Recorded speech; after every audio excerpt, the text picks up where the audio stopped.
जय माँ काली मित्रों, आपका मेरे चैनल माँ काली माँ दुर्गा शक्ति संवाद में स्वागत है। मित्रों, आज का जो विषय है वो विषय ये है कि हम कैसे पता करें कि किसी के शरीर में देवता आता है या प्रेत आता है। कुछ ऐसे लक्षण होते हैं जिनके द्वारा हम ये पता कर सकते हैं कि उस व्यक्ति के शरीर में देवता की सवारी आ रही है या प्रेत की सवारी आ रही है।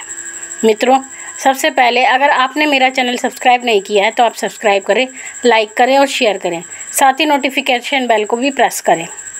तो मित्रों, क्या पहचान होती है देवता के आने की और क्या पहचान होती है प्रेत की सवारी आने की? देखिए, जिसके शरीर में देवता की सवारी आती है वो व्यक्ति जो है, जब आपके घर में उसके शरीर पर सवारी आएगी तो वो जो है सवारी सकारात्मक सवारी होगी और उसके सवारी के आने से आपको एक आशीर्वाद प्राप्त होता है। जबकि जब प्रेत की सवारी आती है उस समय पर आपके घर में परेशानियां खड़ी हो जाती हैं और घर में कुछ ऐसी परिस्थितियां बनती हैं जिससे आप बहुत ज़्यादा परेशान रहने लगते हैं। जब देवता की सवारी आती है तो उस व्यक्ति की आवाज़ में बहुत ही सौम्यता होती है, वो बहुत ही सौम्य रूप से बात करता है। जबकि इसके उल्टे प्रेत की सवारी में वो कर्कश भाषा में बात करता है, ऐसे अपशब्दों का यूज़ करता है जो कि एक सामान्य देवता करता नहीं है।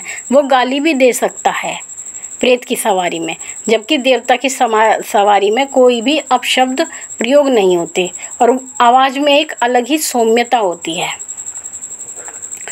जिस व्यक्ति के ऊपर प्रेत की सवारी आती है, जब वो पूजा से उठता है तो उसे बहुत तेज गुस्सा आता है और वो उठते ही गुस्सा करने लगता है। जबकि जिसके ऊपर देवता की सवारी आती है वो जब पूजा करके उठता है तो सबको आशीर्वाद देता है और सौम्य भाषा में बातें करता है। जिसके ऊपर प्रेत की सवारी आती है उसको पूजा करते समय बहुत ही दर्द का आभास होता है, जैसे उसके कंधों में दर्द हो जाएगा, सर में दर्द हो जाएगा, घुटनों में दर्द हो जाएगा, कमर में दर्द हो जाएगा। जबकि जो सकारात्मक ऊर्जा जब शरीर में आती है उस समय पर हमें शांति का अनुभव होता है। और एक महत्वपूर्ण बात, जो सबसे महत्वपूर्ण लक्षण है, जब देवता की सवारी हमारे शरीर में आती है तो वो भोग बहुत कम मांगते हैं, क्योंकि देवता किसी के भोग के भूखे नहीं होते, वो भाव के भूखे होते हैं। लेकिन जब प्रेत की सवारी शरीर में आती है तो उस समय पर प्रेत जो है भोग मांगता है। वो आपको किसी न किसी प्रकार से भोग देने के लिए बाध्य करेगा और भोग भी वो तामसिक भोग मांगेगा आपसे, जिसमें कि वो आपसे शराब, मीट, अंडा, मुर्गा, कुछ भी तामस भोग जो होता है वो आपसे मांगेगा। और एक नकारात्मक शक्ति की जो पहचान होती है सवारी आने की, उसमें ये होती है, जब नकारात्मक शक्ति शरीर में आती है तो उस समय पर जो सवारी वाला व्यक्ति होता है उसकी जो है ना, या तो मुट्ठी बंद होगी या जो उंगलियां होती हैं हथेलियों के आपस में जुड़ी रहती हैं, मतलब उनमें गैप नहीं होता जब वो सवारी आती है उस समय शरीर पर। और जब देवता की सवारी आती है तो उनके हाथ और उंगलियां खुली हुई होती हैं, उंगलियां बिल्कुल अलग अलग होंगी, हथेलियां ऊंची उठी हुई होंगी। और कुछ लोग ऐसे भी हैं जो अपनी हथेली के ऊपर चावल या गेहूं में पूछा भी देखते हैं।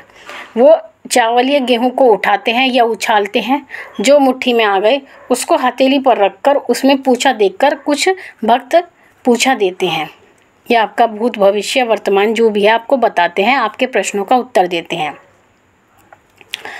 जब प्रेत आता है तो उसके मुंह से अप्रिय वाणी निकलती है।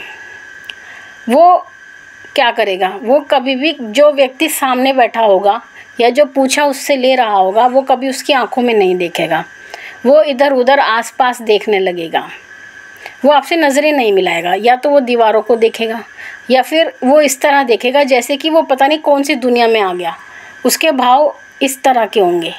जबकि जो सकारात्मक ऊर्जा होगी वो जो व्यक्ति सामने बैठता है पूछा लेने के लिए, वो उसकी आंखों में देखकर बात करती है। और जो प्रेत होता है, जब प्रेत की सवारी आती है तो उस समय पर उस व्यक्ति की जो आंखें होती हैं वो बहुत ही लाल हो जाती हैं, ऐसा लगता है जैसे खून उतर आया हो। ये प्रेत के होने के एक लक्षण भी है, जिस पे मैं आपको एक अलग वीडियो बना के बताऊंगी कि शरीर में प्रेत होने के क्या क्या लक्षण होते हैं। तो आंखें उसकी बिल्कुल लाल हो जाती हैं जब प्रेत की सवारी आती है। और जब सामान्य सवारी आती है, देवता की सवारी आती है, तो आंखें या तो हल्की खुली रहेंगी या बंद रहेंगी। वो आंखें बंद करे करे आपकी केवल वाणी सुनकर ही आपको आपकी बात का जवाब दे देंगे। वो आपका चेहरा भी नहीं देखेंगे और आप जैसे उनके सामने बैठेंगे उन्हें आपकी सारी बात पता लग जाएंगी। तो ये कुछ ऐसे लक्षण होते हैं जो आपको ये स्पष्ट रूप से बता सकते हैं कि शरीर में देवता की सवारी है या प्रेत की सवारी है। मित्रों, आशा करती हूँ मेरे द्वारा दी गई जानकारी आपको पसंद आई होगी।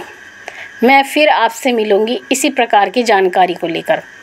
तब तक के लिए माँ भगवती से यही प्रार्थना करती हूँ कि वो आपकी खुशियों से झोली भरती रहे, आपकी सभी मनोकामनाएं पूर्ण करे। वो भवतारिणी आपके भाग्य में सब सुख और वैभव लिखे। तब तक के लिए जय महाकाली, जय महाकाल।